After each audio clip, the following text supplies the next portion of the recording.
Hey everybody, Sarah here, and I'm back for another episode of Overkill Reviews, which is BangerTV's weekly heavy metal review show. This week, I'm going to be doing something a little bit different. If you recall how Banger did Overkill Global, I'm going to be doing something kind of similar to that show. As such, in this episode, I'm going to be doing an overview of a subgenre of heavy metal, and I'm going to highlight 6 obscure gems in that subgenre. I'm going to be talking about one of my favorite genres, which is US power metal, or USPM for short. I think that this genre deserves more attention, and for me personally, it's something I've written about at great lengths in my music writing career, particularly because of how often it intersects with a musical movement that's currently enjoying a huge amount of visibility. And that musical movement, of course, is the new wave of traditional heavy metal. In this case, I want to be very clear because in this video, I'm only going to be speaking about US power metal. And of course, some of the bands that I'm featuring have intersections with other subgenres of heavy metal, but they primarily play US power metal, which is a particularly special standalone genre. But before I jump in, I want to give you some genre context. And I actually did a large feature on this subgenre on the wave of traditional heavy metal, but setting it up in the context of US power metal for Vice several years ago. And I'm going to read you a quote from that article so that you have some specific subtext about what I'm going to be talking about for the rest of this episode. Back in the formative days of heavy metal, acts like Arthur Brown, Grand Funk Railroad, Blue Oyster Cult, Kiss, Aerosmith, Blue Cheer, and Sir Lord Baltimore emerged, helping pave the way for a uniquely American version of the genre. As the mid to late 70s produced guitar hero acts like Van Halen, a massive surge of bands from the Sunset Strip, including Motley Crue, Rat, and Quiet Riot, created a genre eventually known as hair metal.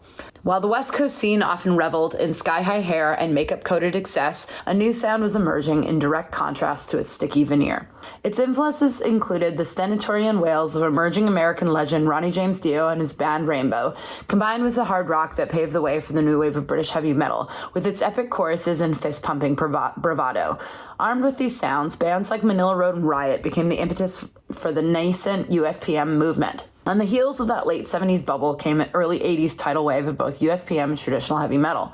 Jagdpanzer, Fate's Warning, Manowar, Queensryche, Omen, Chastain, Savatage, Fifth Angel, Hellstar, Metal Church, Crimson Glory, Virgin Steel, Savage Grace, Liege Lord, Agent Steel, Warlord, and Brocas Helm emerged. Nearly simultaneously, the sister genre of thrash metal, which took new wave of British heavy metal influences and merged them with punk rather than vocal and guitar histrionics, was also exploding. In contrast, USPM featured powerful soaring vocals, driving guitar leads, and muscular riffs alongside clean production, and added hundreds of classic albums to the American heavy metal lexicon. So that is the history.